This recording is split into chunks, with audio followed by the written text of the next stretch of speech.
G'day you mob, Pete here, and this is another episode of Aussie English, the number one place for anyone and everyone wanting to learn Australian English. So today I have a Goss episode for you where I sit down with my old man, my father, Ian Smissen, and we talk about the week's news, whether locally down under here in Australia or non-locally overseas in other parts of the world. Okay, and we sometimes also talk about whatever comes to mind, right? If we can think of something interesting to share with you guys related to us or Australia, we also talk about that in the Goss.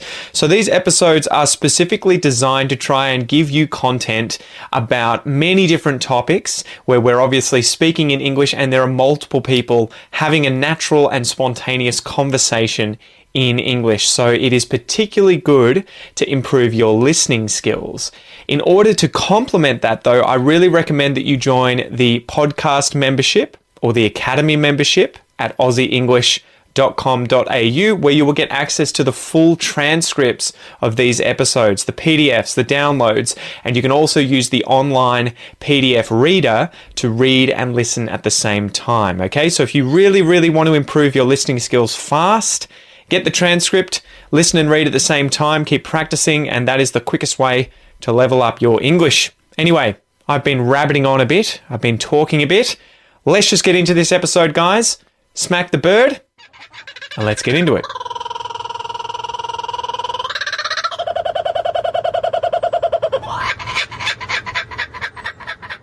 Prickly Moses. Prickly Moses. I haven't tried this one before. This is a nice local, what would you call it, craft beer from Queenscliff? No, Prickly Moses. They have them there is an outlet there, but it's a... What does it say here? I should just read the back. You should. It's a winery and Otway brewery Brewing. in the Otways. Otway which Brewing? are the Otway Brewing. We would like to call it a mountain range along the west coast of Victoria, but the highest point is about 600 metres. Barongarook. Yeah. Barongarook. Man, I love Australian Indigenous place names. I'll tell you what. They're great, aren't they? Yeah. I was thinking the other day, I'm doing a video at the moment. Did you bring a beer along? Did you bring a beer along? That's a good one. It is. It is weird how a lot of English sounds like Indigenous languages when it's connected speech, at least Australian English. When Australians speak it. Because I was doing a video on connected speech in Australian English, and I think one of the phrases that I had was, "What did you want to do tomorrow?" What do you want to do tomorrow? Yeah. What did you want to? What did you want to? What did you want to do? What did you want to do tomorrow? Yeah, and I was like, it is so funny that obviously there's a lot of j and and in those languages. It's funny how Australians do to English what Germans do to their own language in writing. Because in German they just create words out of piling words together. Yeah, but adjectives get pushed onto nouns. I think. Yeah, we don't do that in English. No. But Australians just, a sentence just becomes a word. Yeah, well, I think most languages, they tend to do that where in spoken, they just contract it all together. Yeah. But, so this one I wanted to talk about COVID and sort of recap the year and how it's gone in Australia. A few notes first would be that COVID has just arrived. This is the fact time. Take your notes. Yeah. Get out. Yeah. COVID just arrived in Antarctica. And the Chileans... Who was the idiot? The Chileans are to blame. 36 Chileans tested positive. I don't think summer there is going to help them much. No. No, probably not. 36? Don't stay inside. Yeah, 36 of them. 36. We also have, in recent news, a new COVID strain in the UK that is 70% more contagious, but no more deadly than normal. Yeah, nobody has worked out yet whether it actually that matters.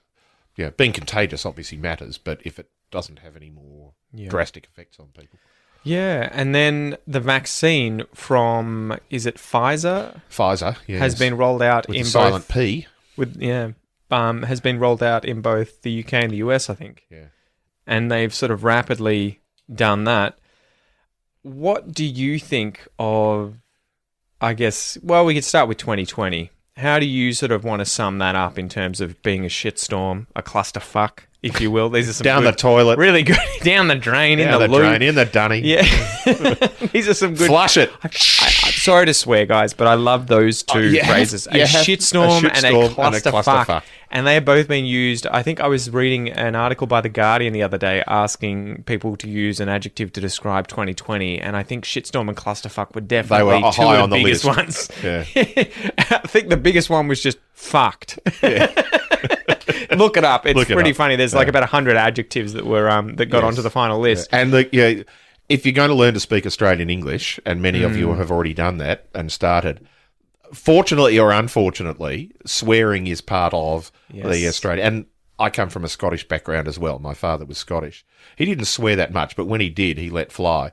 And it's the same thing. It's just you're using words that some people would find offensive to often create new words. Well, and you're often not doing it where you're insulting a person directly. You're using it to describe something to intensify. Yeah, like clusterfuck. You're not insulting a person. You're not saying, fuck you. But you're trying to say this thing was so fucked up, so messed up, so shithouse that it was a cluster, a group of fucks, a cluster fuck. Yeah. Like, it is, I love that aspect of the English language. I think most languages are pretty inventive with their swearing. Oh, yeah, well, you've learned a lot more of Brazilian Portuguese. My God. Let's not go into some of those. Well, they're a bit different where the they are words, highly creative. The words don't have that. I mean, and it's probably second language learner, syndrome of it not hitting home the same way. And forgive me, Portuguese speakers, but say that one of the worst words in Portuguese is caralho.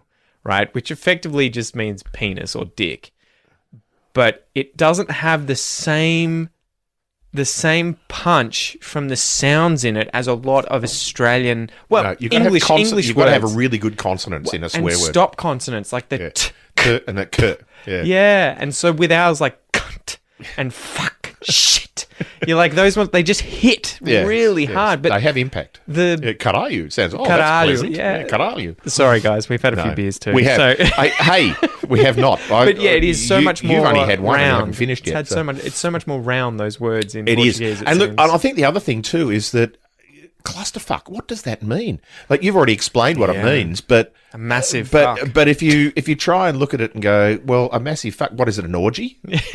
Not literal. No, not literal sense. It is not literal, and that's the point. Is that we've taken the literal meaning of one word, the literal meaning of another word, put the two together, and they mean nothing like what the original ones were. So. I find it so funny too that you can use those kinds of words to intensify something, and yet it would mean objectively the same thing as, say, a big mistake, or a group of big mistakes. Yes, and yet saying it with the swear word in it makes it so much more impactful. Yeah. Like holy shit. Yeah.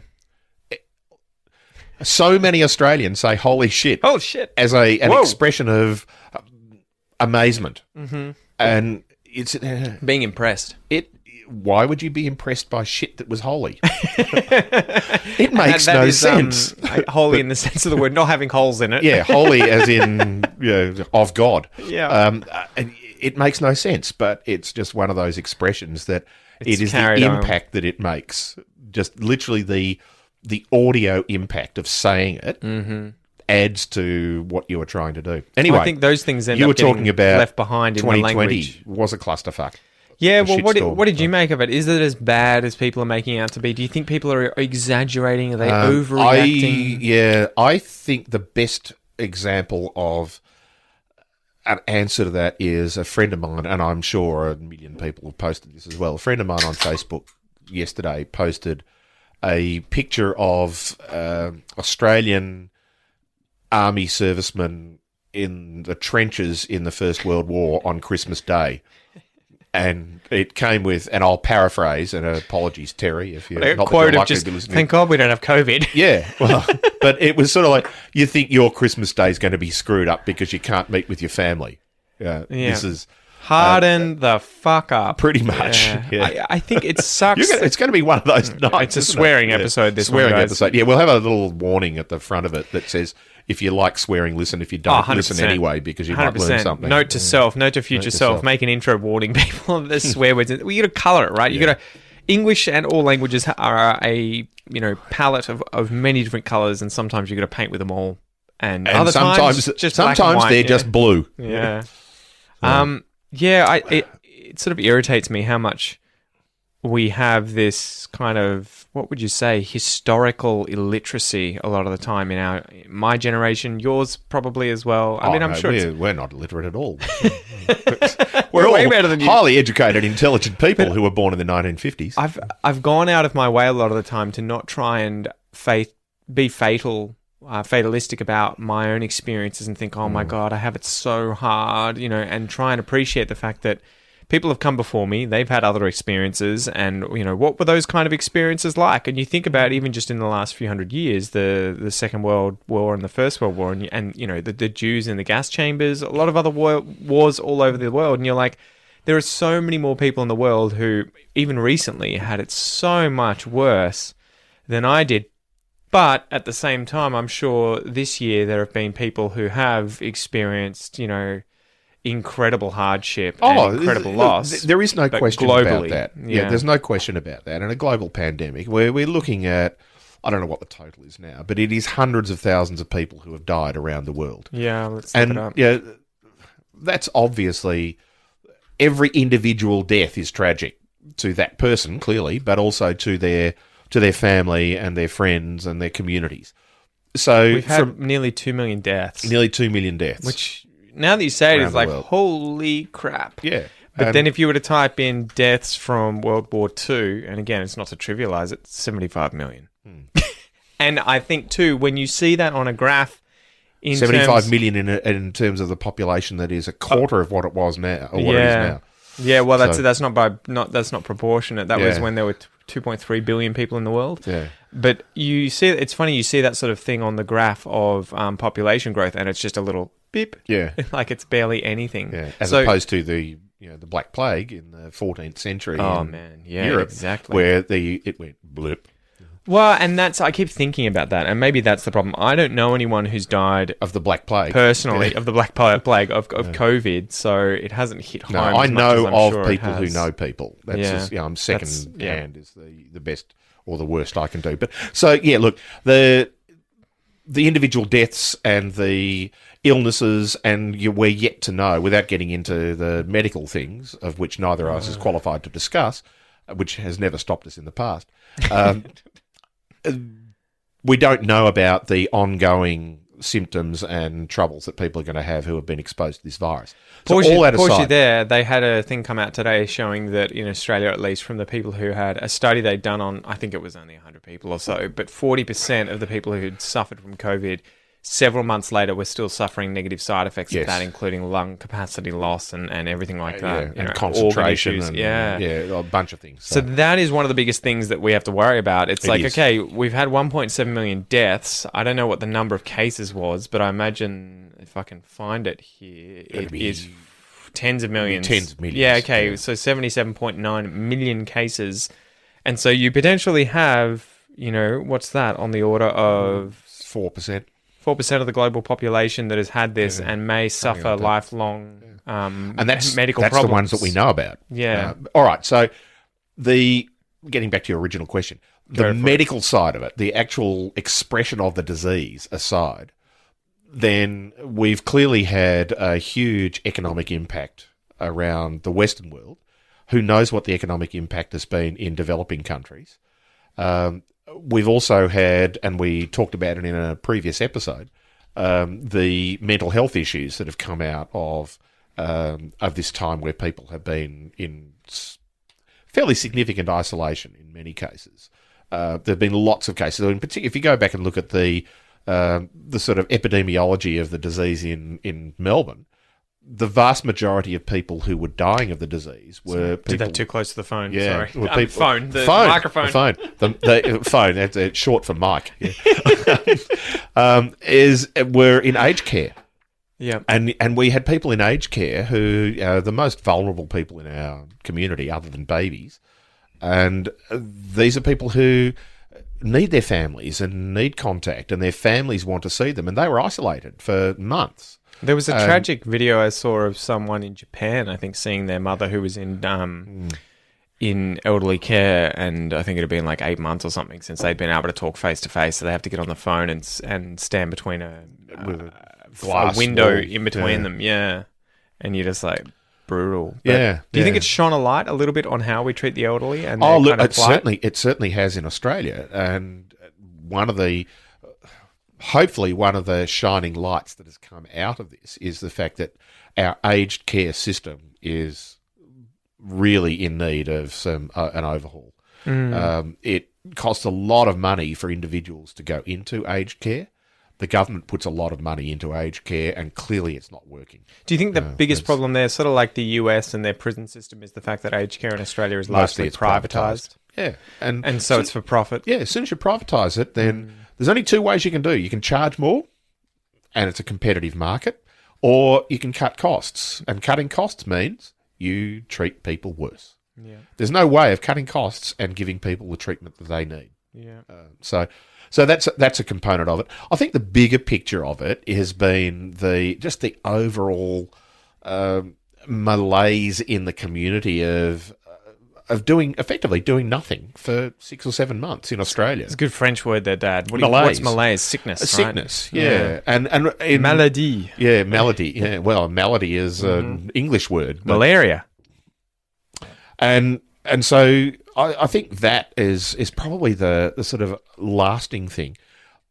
At the same time, there has been a lot of attention paid to the things that we have missed out on or the things that were compromised, part of our normal lives. And sport is a good example of that. And Australians are fanatical about sport, and particularly Melbourne. I mean, people from Melbourne will tell you that Melbourne is the sporting capital of the world. Now, that could be argued by many other cities around the world. What metrics are you using? Yeah, exactly. You could argue about that in many other places around the world. However, I think the argument would stand up.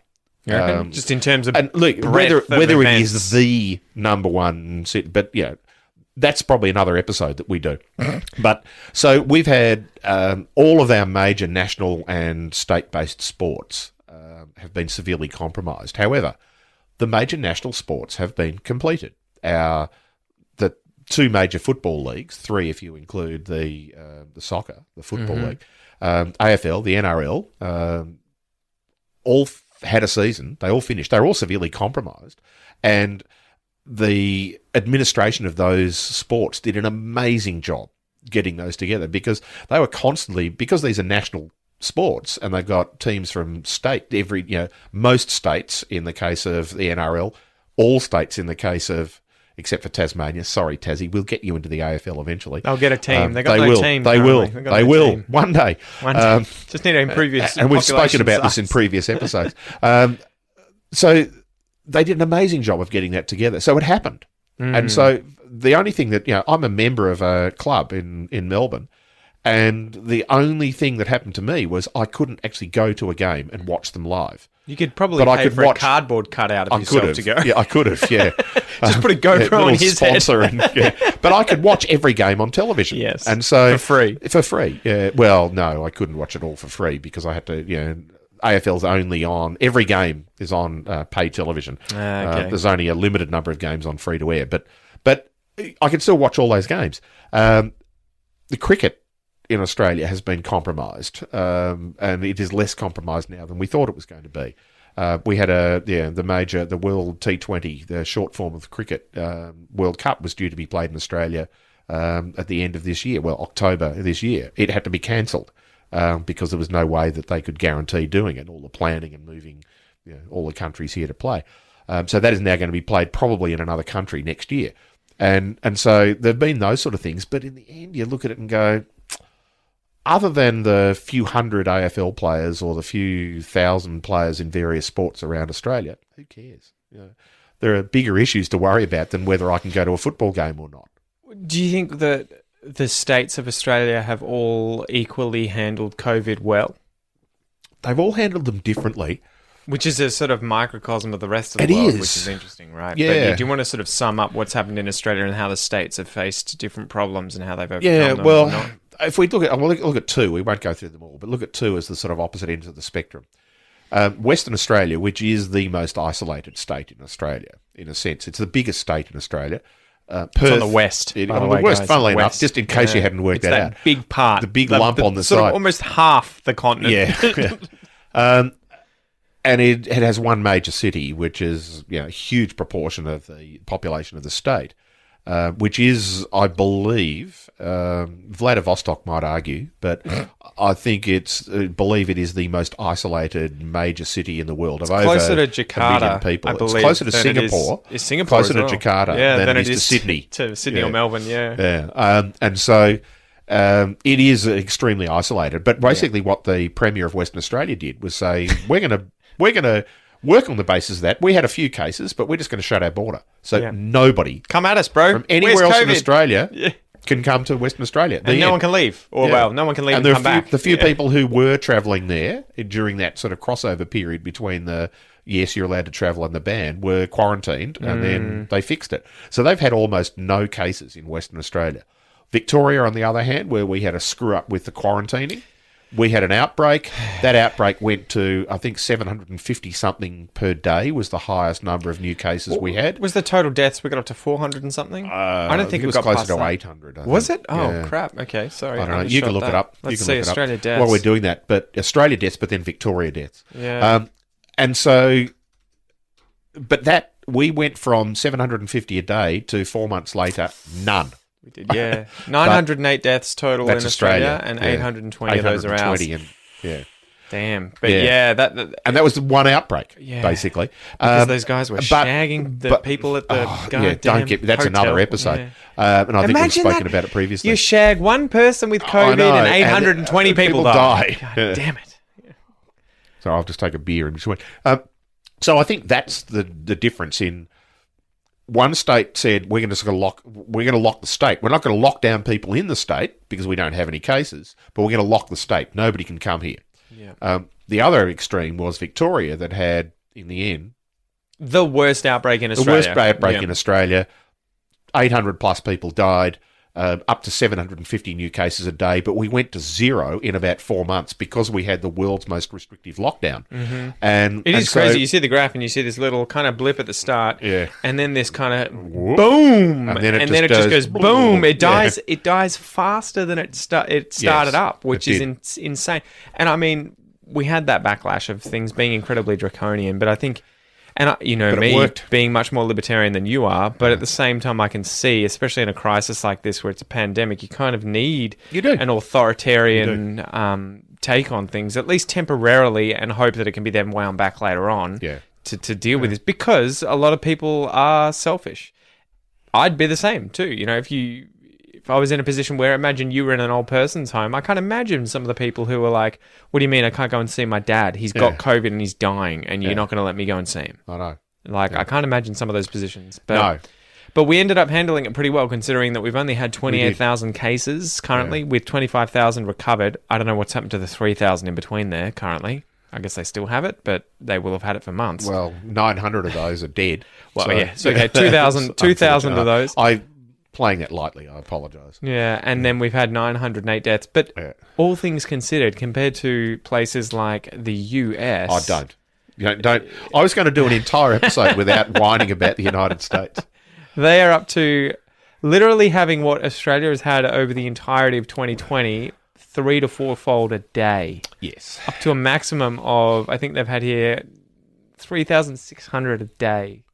They're dying. Like, it's literally 9/11 on a daily basis. And you're just like, how did you guys get to this situation? I'm not even going to talk about it. Yeah. Anyway, so... sorry, one more thing. We were talking about sports things being cancelled or seriously affected by COVID. The latest one of those, again, because of the New South Wales outbreak, is the Sydney to Hobart yacht race. Famous yacht race. Ocean-going yachts. Sail from Sydney to Hobart. Sydney, as it says in the name. In case you hadn't worked it out. It's called the Sydney to Hobart yacht race. It's from Western Australia to Adelaide. No, don't do that. So yes, they midday, which actually is 1 o'clock on because Christmas Day. Boxing Day. Boxing Day, which is bizarre because it's midday, but they do it at 1 o'clock because we have daylight saving. We've got to stretch because they want to do it. It's on global time. So anyway, for the Queenslanders. Exactly. They all the usually about 100 boats. I think this year they had about 70 something entered, and they sail to Hobart and they do it in amazing time. And that's been cancelled this year because of the outbreak of COVID in Sydney. And understandably. All the Tasmanians were like... Tasmania just locked their borders and just said, no, if you're coming from Sydney, we're not going to let you in. So you could have... outside the border. The flippant side of me said, you could have the Sydney to Derwent River race, but you'd have to spend 14 days on your boat self-quarantining on the Derwent River, which is the river that leads into Hobart in Tasmania. Yeah. It's a shame. So The first time in 76 years, the whole time that it was running, yeah, I think the whole that it's time been it's run, cancelled. and the only time that they should have cancelled it, they didn't due to weather, and that was the year that they had people dying. Yeah. It was Capsizing boats and people drowning. Yeah, the most horrendous weather, and that was the perfect storm that literally occurred during that time, where the Weather Bureau said, "We think this is going to be terrible," but nobody knew how terrible. To finish up on a happier note, Yes, there are a whole bunch of words that came into existence this year, which I found astonishing. And I was trying to find, but I couldn't find it anywhere, information or data on the quantity of words created by year in Australian English, or not Australian English, in English, because that must be an interesting thing to track through time. I mean, it's probably one of those things that's hard to do, but I imagine well, that you could do it if you looked at it and said, "What's an official Australian word?" And how many have been technically, added to the dictionary? An official Australian word is, does it get added to the Macquarie Dictionary, which is the national dictionary in Australia run by Macquarie University. I think this year, considering everything that's happened to, I guess with Australian English, in the bushfires, then with COVID, there have been a lot of slang terms and phrases that have been, spread into the zeitgeist. And I was going to quiz you on a bunch of them and see if I actually A, had heard of them, B, knew what they were, and C, worked out where they came from. So these were all. I'll get 0, 0, 0 on these. These were all the final runners, but it'll be fun. I'll tell you which one. Yeah. I'll tell you which one won and became word of the year at the end. Yeah. So Blur's Day. Blur's Day. Yeah, Blur's Day is obviously how do you define these? Blur's Day, and I'm making this shit up because I haven't heard that one before. Blur's Day is a variation on Thursday, which means you've got to be getting pissed on a Wednesday night to have Thursday a blur. No. No. Close. Oh, well, it is the way the week blends together. Every day is Blur's Day, I guess. All right, fair enough. It's not as fun as mine. You'll get this one. Covidiot. Covidiot. Hey, that was a good one. Hey, Gladys. She was the Covidiot of the week. Yeah, true. Covidiot. So that is someone who ignores the warnings regarding public health or safety. Yes. Doom scrolling or doom surfing. Doom scrolling and doom. Well, clearly that is related to internet searching on probably conspiracy theorists for dystopian futures. Close. Referring to the tendency to continue to scroll through or surf bad news, even though the news is saddening, disheartening, or depressing. All right, yeah. You reckon that's bad? Click here. What about the Rona? The Rona, as in, that's just an abbreviation of coronavirus. You got that. What about corona babies or coronials? Coronials are people who were born in 2020. Yeah, or conceived. Children conceived during conceived lockdown. does not count. Conceived during lockdown. Joanna is going to be one. Our baby on the way is totally a coronial or corona baby. COVID normal. This one was one that was all over the news. That one was a Dan Andrews punchline for weeks. Yeah, but I don't even know whether he invented it. No, but he accepted it. And yeah, COVID normal became, we're going to go to normal, but normal is not going to be what it used to be. Normal is what we will have to do until we are completely through this, and maybe forever. So. A way of living in which a community takes precautions against the transmission of COVID-19 prior to the availability of an effective vaccine as a natural part of day-to-day life. There you go. That's pretty much what you said verbatim. A magpie or two magpie? So we probably spoke about this regarding... A magpie. Well, if you talk about magpie being a verb... magpie, but a person can be a magpie. Yes. A magpie is to collect things. Exactly. And that's an old slang term. Yeah. So... What would that be relating to in terms of the recent events in Australia during the COVID crisis? Toilet paper. Pretty much. A person who hoards stuff from the supermarket, or the act of hoarding stuff from the supermarket. That was magpieing. To magpie. I would have thought to magpie was to attack somebody by flying at them and crashing into their head. But that's... You throw toilet paper at someone. Stick toilet paper on your head to stop magpies attacking you. The last one is probably the worst insult that you could be given from a new word that was created during 2020. Oh, this will be a good one. A Karen. Oh, Karen... decided that she was going to cross the border between New South Wales and Victoria. Was that where it came from? I think it was that. I didn't know if it was her, the woman who was crossing the border and filming herself, or the woman who went to Bunnings. No, it might have been, it might have been the one who went to Bunnings. Without a face mask and was filming herself making a big fuss. And then she put it on Facebook, and she sort of went, aren't I really clever? I got away with this. And the cops knocked on her and said, no, you didn't. So good on you, Kazza. If you are a Karen, it is a derogatory term used predominantly to refer to a middle-class white woman, often of Gen X, who is regarded as having an entitled, condescending, and often racist attitude. I think it's tied in with COVID too. It is funny. It's become this denial of reality in terms of, self-entitled I'm not going to suffer from COVID. I don't have it. Screw everyone. I know I don't have it, so I'm allowed to come into the store without wearing a mask. Yeah. So I found that nobody actually knows they don't have COVID. Do you know that? There's a few of these women's names, right? The other one that's a good one in Australia is Not Happy Jan. Yeah, which came from a television commercial. It was an ad for, I think, Yellow Pages, which is where you put your advertisements and phone numbers. Yellow Pages, the old commercial commercial telephone book. Yeah, for and then it became businesses. an online service. And there was an ad where a woman owns a business and she's asked Jan, who works for her, to put the ad in the Yellow Pages. She gets given the Yellow Pages when it arrives. She opens it up and she's not there. Jan disappeared out of the office and run off. And she just opens the window and screams out, "Not happy, Jan!" So it became a very common part of the Australian vernacular for years after that ad. Man, it's still a ad. I heard someone say it the other day. I know. Yeah. And I'm sure people are saying it who never saw the ad. Oh, 100%. Yeah. Anyway. Good one, Dad. We've got 15 seconds left. 15 seconds. Time out. No, goodbye. Cheers. All right, guys. Thank you so much for joining us. Me and Noah, he's here as well, smacking the microphone with his spoon. That was another episode of the Goss. Don't forget, guys, if you want to get access to all of the Goss episodes, the transcripts, the MP3s, the videos, the entire episodes from 1 to, I think we're up to like 40-something now. Yeah, that's it, mate.